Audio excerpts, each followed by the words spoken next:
Hello guys, welcome back to my YouTube channel free online classes. आज की class में हम डिस्कस करेंगे लर्निंग डिसेबिलिटी यानी कि अधिगम असक्षमता। यानी कि जब हम लर्निंग में सक्षम नहीं हैं तो वो लर्निंग डिसेबिलिटी है। इससे पहले हमने कई लर्निंग थ्योरीज पढ़ी हैं। लर्निंग थ्योरीज में हमने सीखा था कि लर्निंग को अफेक्टिव कैसे बनाया जाए और लर्निंग को अफेक्टिव बनाने के लिए क्या रूल्स और फंक्शंस की रिक्वायरमेंट होती है। हमने ये भी देखा था कि लर्निंग में इंपॉर्टेंट रोल प्ले कर रहा था एनवायरनमेंट, सिचुएशंस, सोशलाइजेशन बहुत इंपॉर्टेंट था फॉर द लर्निंग। और लर्निंग में हमने ये भी देखा था कि लर्निंग भी जन्म से लेकर मृत्यु तक रहती है। लर्निंग यानी अधिगम, लर्निंग और एक्विजिशन में भी हमने डिफरेंस अभी देखा है। लर्निंग एक चलने वाली प्रक्रिया है और जो हम एक्विजिशन मांगते हैं वो अर्जन होता है, यानी कि स्टार्टिंग से जो हमें प्राप्त हो जाए, अर्जन हो जाए। तो लर्निंग और एक्विजिशन में मेन डिफरेंस भी एनवायरनमेंट पे बेस्ड है। एनवायरनमेंट बहुत इंपॉर्टेंट रोल प्ले करेगा इन लर्निंग एंड एक्विजिशन। तो आज के टॉपिक पे चलते हैं, that is learning disability. I hope guys आपको मेरा लेक्चर पसंद आएगा और इससे पहले भी मैंने जो भी क्लासेस दिया आपको पसंद आया हो तो like and subscribe and share मेरे चैनल को करना ना भूलें। तो क्या है लर्निंग डिसेबिलिटी? सबसे पहले लर्निंग डिसेबिलिटी का मतलब होता है डिसेबिलिटी इन लर्निंग। आप एबल नहीं हो लर्निंग में, आपकी लर्निंग की जो लर्निंग है वो अच्छी नहीं चलती है, आपको लर्निंग में दिक्कत आती है। जब भी आप लर्निंग करते हो, आप लर्निंग में दिक्कत किसी भी टाइप की रख सकते हो। आप लिख नहीं पाते हो तो ये भी एक लर्निंग डिसेबिलिटी है। आप जब भी सुनते हो तो अच्छे से ना सुन पाना भी एक लर्निंग डिसेबिलिटी है, क्योंकि सुन तो हर कोई लेता है, लेकिन सुनकर उस चीज को समझना ये भी करना जरूरी है, क्योंकि लर्निंग में ये सबसे इंपॉर्टेंट है। आप सुन रहे हो, सुनी हुई बात का गलत मतलब निकाल रहे हो तो that is not come under learning. Learning के अंदर वो चीज नहीं आती है। सो लर्निंग डिसेबिलिटी का यही मतलब है कि एक डिसऑर्डर आना, चाहे वो लैंग्वेज में हो, रीडिंग में हो, राइटिंग में हो, परसेप्शन में भी आप रख सकते हो। बिहेवियर, बिहेवियर क्या होता है? व्यक्तित्व। बिहेवियर से पता चलता है कि आप क्या क्या सीख रहे हो। आपकी सीखने की आपकी सब चीजें बिहेवियर से ही झलकती है। आप जितना अच्छा बिहेव किसी के साथ करोगे उतनी अच्छी आप उसको अपॉर्चुनिटी दे रहे हो कि वो अच्छे से लर्न कर सके और आप खुद भी अच्छे से लर्न कर पाओगे।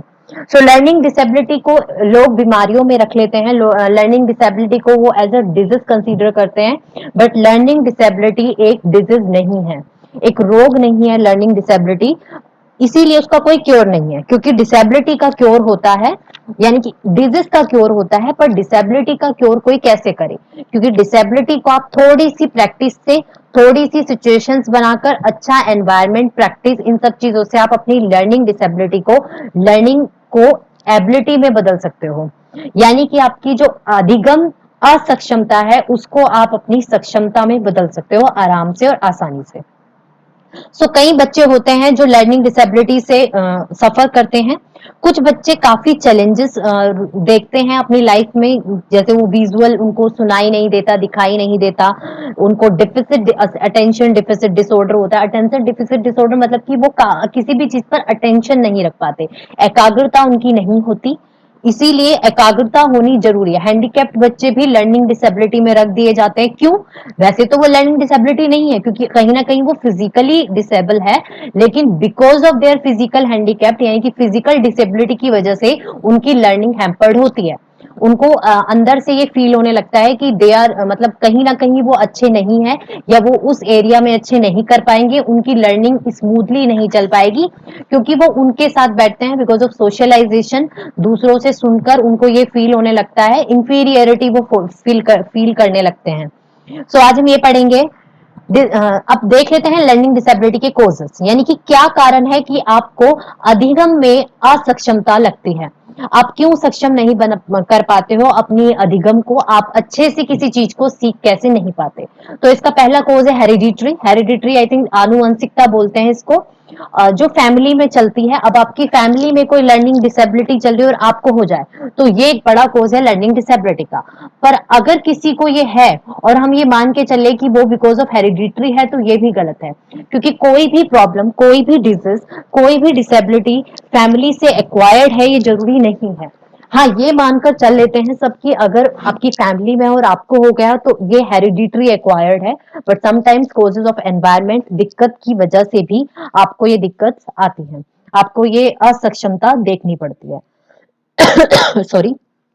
नेक्स्ट है प्रीनेटल प्रॉब्लम। प्रीनेटल प्रॉब्लम यानी कि वो एज जब आप ने जन्म नहीं लिया है बट जन्म लेने की प्रोसेस में आप हो। 0 to 2 ईयर्स की जो 0 to 1 ईयर्स भी हम कंक्लूड कर लेते हैं, बोल देते हैं कि 0 से 1 साल की जो एज होती है वो प्रीनेटल पीरियड में डाली जाती है।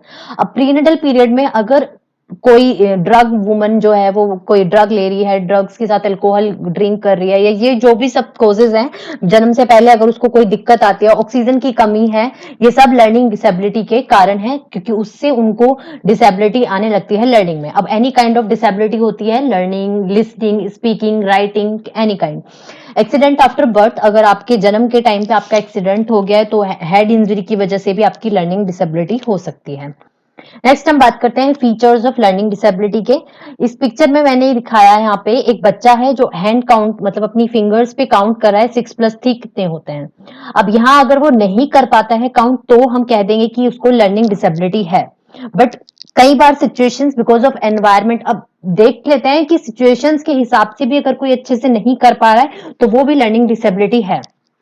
नेक्स्ट है स्लो रीडिंग रेट। अगर किसी की रीडिंग रेट काफी स्लो है, जल्दी जल्दी वो कोई चीज नहीं पढ़ पाता है, काफी टाइम ले लेकर पोज ले लेकर कोई चीज वो पढ़ता है, तो that is slow reading rate, learning disability है। प्रॉब्लम है रीजनिंग के साथ तो लर्निंग डिसेबिलिटी है। अगर उसको दिक्कत आती है लिखी हुई चीज को समझने में तो उसको लर्निंग डिसेबिलिटी है, और याद रखने में फैक्ट्स को उसको दिक्कत है तो भी उसको लर्निंग डिसेबिलिटी है, यानी कि अधिगम असक्षमता उसके अंदर है। अब आते हैं टाइप्स पे। कुछ टाइप्स ऑफ लर्निंग डिसेबिलिटीज होती है। क्या है लर्निंग डिसेबिलिटीज के टाइप्स, ये देख लेते हैं। हर टाइप ऑफ डिसेबिलिटी को कुछ नाम दिए गए हैं। अब वैसे तो मैं कह सकती हूँ मुझे लिखने में दिक्कत आती है, यानी मेरी जो लर्निंग डिसेबिलिटी है वो लिखने में है, लेकिन उसको भी बोला जाता है किसी नाम से, क्योंकि हिंदी और इंग्लिश मीडियम दोनों में ही सेम नाम से जाने जाते हैं। तो डिसलेक्सिया की अगर हम बात करें सबसे पहले, तो डिसलेक्सिया है एक लर्निंग डिसेबिलिटी इन रीडिंग। जब आपको पढ़ने में दिक्कत आती है या लर्निंग डिसेबिलिटी आपकी होती है पढ़ने में, तो वो डिसलेक्सिया बोली जाती है। अब बेसिक रीडिंग प्रॉब्लम्स हो सकती है, या बेसिक रीडिंग प्रॉब्लम्स आपको आ सकती है, यानी कि आपको साउंड्स, लेटर्स और वर्ड्स को समझने में दिक्कत आती है। आप कंप्रेंशन प्रॉब्लम्स फेस करते हो, आपका कंप्रेंसिव वोकेबुलरी अच्छी नहीं होती है, तो ये सारी की सारी डिसलेक्सिया में हम डाल देते हैं।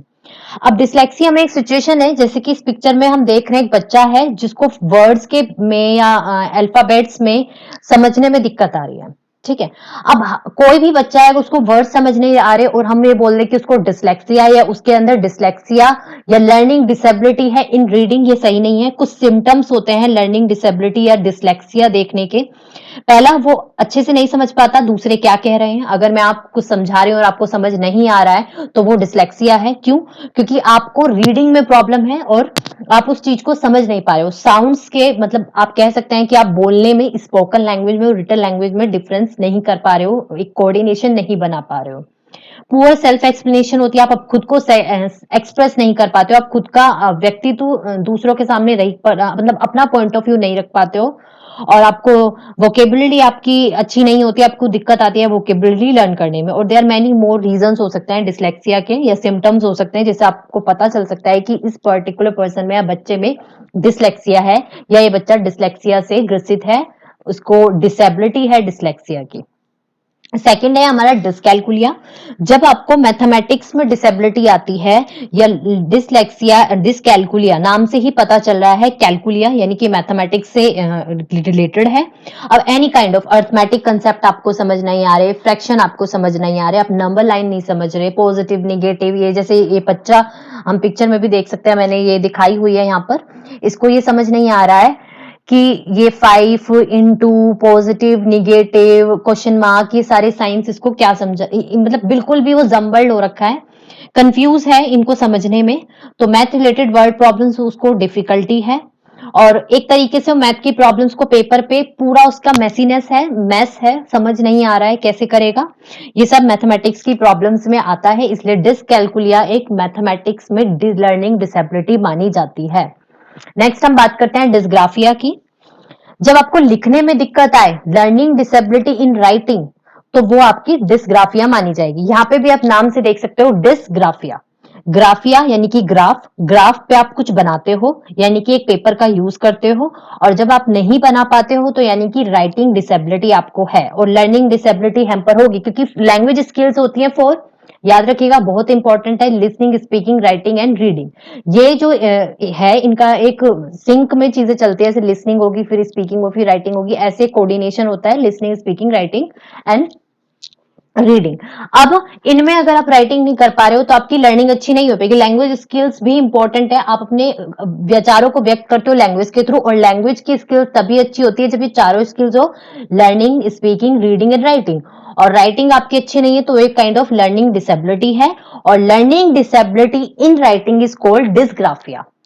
अब बेसिक राइटिंग डिसऑर्डर भी आप इसको बोल सकते हो। आप अपनी प्रॉब्लम्स किसी और को समझा नहीं पाते, आपको समझ नहीं आता, कोऑर्डिनेशन आपका नहीं बन पाता है किसके साथ, राइटिंग्स के साथ, वर्ड्स के साथ, लेटर्स के साथ आपका कोऑर्डिनेशन नहीं बन पाता है। नेक्स्ट हम बात करते हैं स्पेसिंग का कंसेप्ट आपको नहीं पता, ग्रामर आपको नहीं आती, आपको अपने आइडियाज पेपर पे उतारने नहीं आते, आप कहीं ज्यादा आपको एक लाइन लिखने में भी, मतलब एक लाइन पर वर्ड लिखने में आपको दिक्कत आती है, इसलिए आपकी देखोगे यहाँ पे एक पेपर में, मतलब इमेज में मैंने दिखाया भी हुआ है कि उसकी जो वर्ड है वो कैसे नीचे नीचे नीचे जाए जा रहे हैं, एक लाइन में वो नहीं लिखे हैं उसने। पेनफुल राइटिंग लगती है लिखने में उसको, वो अपने विचारों को बहुत अच्छे से बोल कर तो व्यक्त कर लेगा, लेकिन उसकी राइटिंग में डिसेबिलिटी है, इसलिए वो लिख नहीं पाएगा उसी चीज को जिसको वो बहुत अच्छे से बोलकर एक्सप्लेन कर पा रहा है। नेक्स्ट हम बात करते हैं डिस्पेक्सिया की। डिस्पेक्सिया जब आपकी मूवमेंट में यानी कि फिजिकल मूवमेंट्स में और कोऑर्डिनेशंस में आपकी डिसेबिलिटी हो, आप नहीं कर पाते हो कोऑर्डिनेशंस, मोटर स्किल्स में भी हम इसको डाल देते हैं, जंपिंग आप नहीं कर पा रहे हो, रनिंग आप नहीं कर पा रहे हो, राइट नहीं, कुछ लिख नहीं पा रहे हो, आपका ब्रेन एबल होता है कम्युनिकेट करना, लेकिन आपके जो हैंड कोऑर्डिनेशंस होते हैं, जो आपका पूरा बॉडी स्ट्रक्चर होता है, उसको आप अच्छे से आउटपुट नहीं दिला पाते हो या वर्क नहीं करवा पाते हो, तो दैट इज डिस्पेक्सिया। नेक्स्ट हम बात करते हैं अफेजिया और डिस्पेजिया की। लैंग्वेज और कम्युनिकेशन की डिसेबिलिटीज या लर्निंग डिसेबिलिटीज, इसमें आप समझ नहीं पाते हो जो स्पोकन लैंग्वेज होती है, उसे बोली लैंग्वेज को आप समझ नहीं पाते हो। लैंग्वेज को हम क्या मानते हैं, आउटपुट एक्टिविटी मानते हैं, क्योंकि इसमें क्या होता है, आपका जो ब्रेन होता है वो अपने विचारों को आप व्यक्त कर पाते हो लैंग्वेज के थ्रू। तो अगर आप विचार ही व्यक्त नहीं कर पा रहे हो अच्छे से अपने, तो दैट इज अफेजिया। और आप दूसरे के बोले हुए इमोशंस को भी नहीं समझ पाते, यानी कि बोली हुई भाषा को भी आप अच्छे से नहीं समझ पाते। किसी ने आपको कोई बात बोली, आप उसको सिर्फ सुन रहे हो, समझ नहीं पा रहे हो, दैट इज अफेजिया।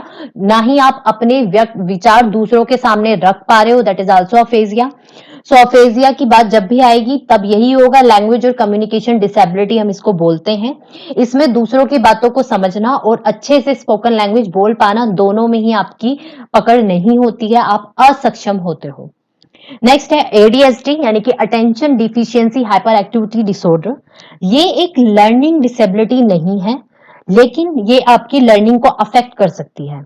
आपकी लर्निंग आपको फोकस नहीं होने देगी किसी पर्टिकुलर चीज पे, जैसे कि आपका कल, मान के चलिए इसका एग्जांपल यही है कि कल आपका एग्जाम है और अभी आपको कह दिया जाए कि आपके घर में रात को पार्टी है, तो आप वहां पे, आपका फोकस होगा ही नहीं। और कई बार ऐसी सिचुएशंस भी आती है कि जब आपके सामने कोई और ऑप्शन तो नहीं होता, लेकिन जो आपका मेन गोल होता है आपका, उस पर भी फोकस नहीं होता। सो एडीएसडी यही होता है कि आपका उस पर्टिकुलर चीज पे फोकस ना होकर डाइवर्ज हो रहा है सब जगह आपका फोकस, या आप उस पर्टिकुलर चीज के लिए तैयारी नहीं कर पा रहे हो, बिकॉज आपकी लर्निंग में हैम्परनेस, या फिर कह सकते हैं काफी प्रॉब्लम्स आ रही है, फोकस आप नहीं रख पाते हो, स्थिर नहीं रह पाते हो किसी चीज पर, तो दैट इज एडीएसडी यानी attention deficiency hyper activity disorder. अब एडीएसडी के कुछ साइंस और सिम्टम्स हैं जो बच्चों में होते हैं। पहला है फॉरगेटफुलनेस। फॉरगेटफुलनेस यानी कि आप भूल जाते हो, जल्दी जल्दी भूल जाना भी एक एडीएसडी का साइन है या सिम्टम्स है। इससे भी आपकी लर्निंग हैम्पर होती है, क्योंकि जब आपको लर्निंग करवाई जाती है, आपको कुछ पढ़ाया जाता है, तो आपकी प्रीवियस नॉलेज से भी आपकी नई नॉलेज को बनाया जाता है, या आप दोनों को इकट्ठा करके आपकी नई नॉलेज और अच्छे से सिखाया जाता है आपको।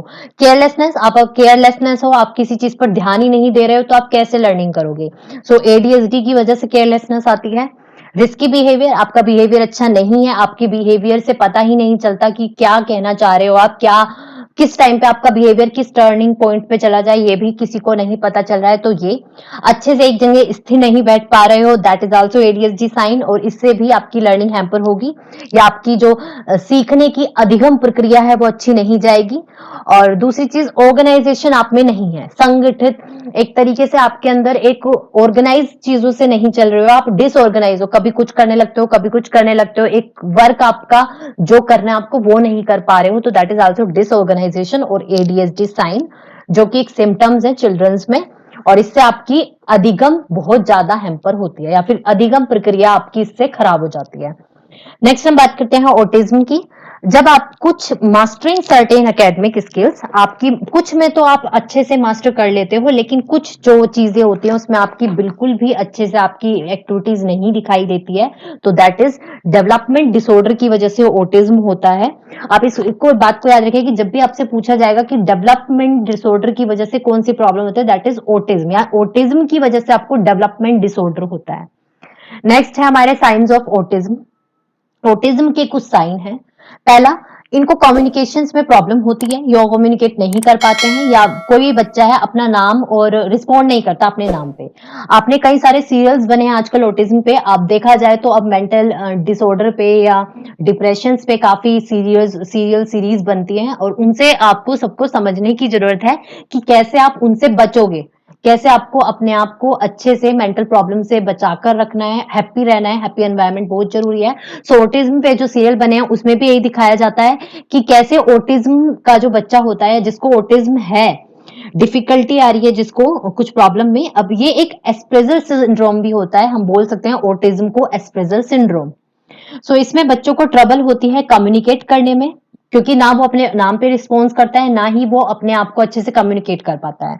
अकेला रहना पसंद करता है ऑटिज्म वाला जो बच्चा है। ऑटिस्टिक चाइल्ड जो होते हैं वो उनको दूसरों के साथ वो क्या फील कर रहे हैं ये अच्छे से नहीं बता पाते हैं, अपने आप को अच्छे से एक्सप्लेन नहीं कर पाते हैं, आई कांटेक्ट नहीं बनाते, लाउड नॉइजेस से डरते हैं, और देखा जाए तो एक ही चीज को काफी मूवमेंट्स को अगेन एंड अगेन रिपीटेटिव करते रहते हैं। गाइस ये काफी जो लर्निंग डिसेबिलिटीज हैं ये हर एरिया की हमने डिस्कस की हैं, काफी इंपॉर्टेंट है टीचिंग एग्जाम्स के थ्रू, टीचिंग एग्जाम्स के लिए सॉरी। अगर हो सके तो इनको अच्छे से देख लीजिएगा, और अगर आपको पसंद आए तो मेरे चैनल को लाइक एंड सब्सक्राइब करना ना भूले। इसको पढ़ने के बाद मैंने एक क्वेश्चन क्विज रखी है, आई होप गाइज आपने मेरा जो चैप्टर आज अच्छे से मेरी क्लास सुनी होगी, तो आप इसका आंसर आसानी से दे देंगे, और कमेंट सेक्शन में मुझे इनका आंसर जरूर दीजिएगा। मैं नेक्स्ट क्लास में आपके साथ इन क्वेश्चंस का आंसर डिस्कस करूंगी। इससे पहले मैं आप प्रीवियस क्विज के कुछ क्वेश्चन थे वो भी डिस्कस करना चाहती हूँ, अगर आपको पता हो मैंने प्रीवियस क्लास में कुछ क्वेश्चंस किए थे। कोई नहीं, अभी हम इसी को कर लेते हैं, जब आप कमेंट सेक्शन में मुझे अपने आंसर दोगे अच्छे से, तो जब ज्यादा आंसर हो जाएंगे मेरे पास तब जाकर मैं उस क्विज के आंसर भी दूंगी। तो आज के जो क्वेश्चन है वो है, which of the following is an example of intellectual disability. अब हम बात करें इंटेलेक्चुअल की, तो इंटेलेक्चुअल का मतलब होता है बौद्धिक, आप में बौद्धिक असक्षमता है, उनमें से कौन सा, ये जो मैंने 4 ऑप्शन दिए इनमें से कौन सा बौद्धिक असक्षमता को दर्शाता है।